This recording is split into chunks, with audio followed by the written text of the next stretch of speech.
Hello everyone and welcome to our tour of the Boston Public Library. Before we head inside, I'd like to begin with a brief history of the building we see before us. The library was originally established in 1848 by an act of the Great and General Court of Massachusetts, and was the first large free municipal library in the United States. The Boston Public Library had two homes before the one we see today, located on Mason Street in 1854 and Boylston Street in 1858. But both of these buildings were too small and inadequate for the collection the library held, growing from 16,000 volumes to 70,000 in just the first 4 years of operation. Around 1880, the trustees asked for a new plot of land to host their collection, and the state granted the city of Boston the lot we are currently standing on today. The Boston Public Library was constructed in 1888 to 1895, designed by McKim, Mead, and White, which might be familiar names to those of you who know the municipal building in New York, or better yet, the west and east wing of the White House. As we go through the building, you'll be able to see that the Boston Public Library is a great example of Italian Renaissance Revival art and architecture, and that it provides elegant, truly public spaces. As we cross the street, I encourage you all to take a look at the exterior of the building. Temperamentally, McKim was a man of the Renaissance. Remembering European squares where buildings of many centuries and styles merge harmoniously, he early determined to bring Copley Square out of the Middle Ages. He was determined to emphasize horizontal lines and to propose a building light in color, severely simple in outline, and classical in style that would hold its own among its darker, romantically picturesque neighbors. The library has many references to the Bibliothèque Sainte-Geneviève in Paris, which would have finished construction around 30 years prior. Similarly, the building is composed of one mass and has two divisions. There is a prominent strength course dividing the two levels, and we can see rustication at the base. The bottom level has smaller windows than that of the top. We also see this at the Sainte Geneviève, symbolizing the human mind. As one enters through the rusticated base, they are without books, so therefore uneducated. As they go towards the top where the books are held, they are now educated, refined, and cultivated. By referencing the Sainte Geneviève, McKim also references the Italian Palazzo and the Italian Renaissance. The rustication on the base and curved windows on top, as I pointed out before, are clearly derived from the Italian Palazzo. The library's courtyard also takes the Renaissance as inspiration, drawing from the Palazzo della Cancelleria in Rome. Being a library, referencing the Italian Renaissance makes a lot of sense for the building, with the Renaissance producing some of the greatest thinkers, authors, and artists in human history. The leaders of the Renaissance sponsored public art and culture, and the Boston Public Library is designed to be a public space. The building is composed of granite, with red tiles on the roof and an ornate copper crusting above. And, as we can see, there is a clear use of ornamentation throughout the exterior. Joshua Bates, the first great benefactor of the library, and who the famous Bates Hall, which is where we will end our tour, was named after, wrote to Mayor Benjamin Seaver in October of 1852. The only condition that I ask is that the building shall be such an ornament to the city, that it shall be perfectly free to all, with no other restrictions than may be necessary for the preservation of the books. The elementary needs that relate to the livability of a building or public space are sacrificed to meet preconceived formal objectives. For McKim, the power to meet those objectives lay in ornament, for ornament gave a building the power to declare its identity and purpose. As we look to the exterior ornament, we can see inscriptions within the granite. Underneath the arched windows of the top floor are tablets inscribed with names of all the greats and names you can find within the library's collection. These carved names are another mirror of the Sainte Geneviève, or even can be referenced back to the Forum of Augustus from ancient Rome. Immediately above the central entrance are the significant words, "Free to all." Each of the three facades has an inscription just below the cornice. On the front, the Public Library of the City of Boston, built by the people and dedicated to the advancement of learning. On the Boylston Street side is, "The Commonwealth requires the education of the people as a safeguard of order and liberty." And the Blagden Street side reads, "Founded through the munificence and public spirit of citizens." The two bronze sculptures we see are crafted by the Boston sculptor Bella L. Pratt, on the left representing science and the right representing art. The central entrance arch is the head of Minerva on a keystone, the work of Augustus St. Gaudens and Domingo Mora.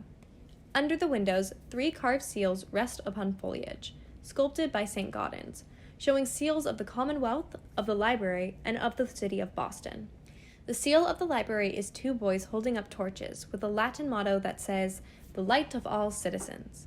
The torch and light represent the inspiration and enlightenment that patrons will receive when being in the library. And with that, let's move inside to see how McKim captures that idea. As we walk into the vestibule, we notice the pink Tennessee marble walls, and if you look up, you can see the highly ornamented and detailed ceiling. Let's draw attention to the gatekeeper, Sir Henry Vane. This bronze statue, carved by Frederick MacMonnies, is a depiction of the governor in 1636. Additionally, we can see 6 bronze doors by Daniel Chester French, depicting music and poetry, knowledge and wisdom, and truth and romance. These doors, each 1,500 pounds, draw you towards the entrance hall and grand staircase. As we make our way through the entrance hall, we can see tile-vaulted ceilings by Raphael Gustavino, with mosaic tile designs by Italian immigrant craftsmen of Boston, and massive pillars of Iowa sandstone for support. The walls are decorated with statues and paintings of famous Bostonians. The floors are inlaid with bronze decorations of the symbols of the zodiac and the names of the founders of the library. And the ceiling displays tiled decorations done in a Roman floral pattern around the names of prominent Boston intellectuals. Making our way towards the grand staircase, we can see the yellow sienna marble walls, known for its golden tones and black and pink veining, which becomes more apparent as we continue up the staircase. The treads of the staircase are French limestone embedded with fossils.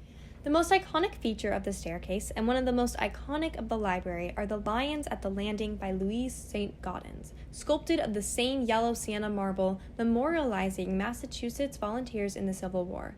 The 2nd Regiment on the right, 20th Regiment on left. Patrons often rub the lion's tail for good luck.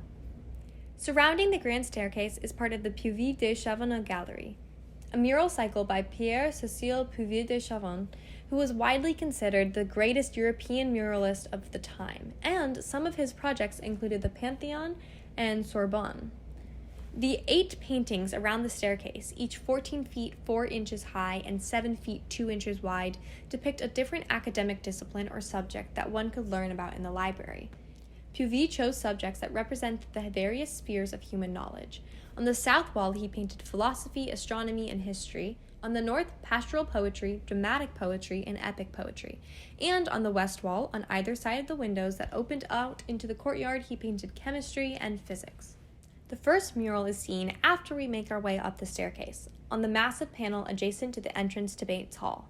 The mural covers 660 square feet, 16 feet high and almost 50 feet 7 inches wide. Above the door, a winged boy representing the genius of enlightenment stands on a cloud with blazing lights in his hands against a pale yellow sky that extends across all 5 arches. The 9 muses of inspiration, representing the various divisions of literature and the arts, float above the landscape, draped in white and holding lyres and laurel branches. On either side of the door, Puvis painted stone statues representing study and meditation. The 9 muses of inspiration welcome the spirit of enlightenment to the patrons as they enter the main reading room. Bates Hall is the main reading room of the Boston Public Library. The tables accommodate 300 readers. Often, especially on Sunday afternoons, every seat is occupied. The hall itself runs almost the entire length of the front of the building at 280 feet long, 42.5 feet wide, and 50 feet high. As we can see walking in, above the entrance, there is a carved balcony made of Indiana limestone. If we continue to look up, we can see the barrel vault with half domes at the end and large windows that overlook Copley Square. Bates Hall suggests rather the hall of a great Roman bath, with decorative elements of the Italian Renaissance superimposed. The walls are made of sandstone from Ohio, the floor is terrazzo bordered by Verona marble, and the vault is made of molded plaster. The hall is surrounded by oak bookcases, cleverly placed below the windows so that the books are out of direct reach of sunlight. Names of thinkers and artists are carved in the walls, and along the sides of the hall are busts of great authors, similar yet again to the Forum of Augustus, which were busts of the great men of Rome. Towards the end of each hall and on the same wall as we entered are black Belgian and Alps green serpentine marble doorways with Corinthian columns crowned with bronze. In a system of closed stacks in which books are to be requested and delivered, a large reading room becomes a functional requirement. McKim elected to elevate the reading space to a thing of beauty, however. In Bates Hall, aesthetics and function come together to produce a great space. It is a chamber in which the mission of intellectual and personal uplift is embedded everywhere in the physical design, from the high ceilings to the hushed silence to the classical illusions. Bates Hall is a secular temple, a temple to reading. And with that grand hall, our tour has come to an end. Thank you all for coming along as we explore the Boston Public Library as a great example of Italian Renaissance Revival art and architecture that provides elegant, truly public spaces. From the copious ornamentation of the exterior to the grand staircase to the Puvis de Chavannes Gallery and Bates Hall, I hope you all were able to explore the library as McKim intended. Thank you again and have a great rest of your day.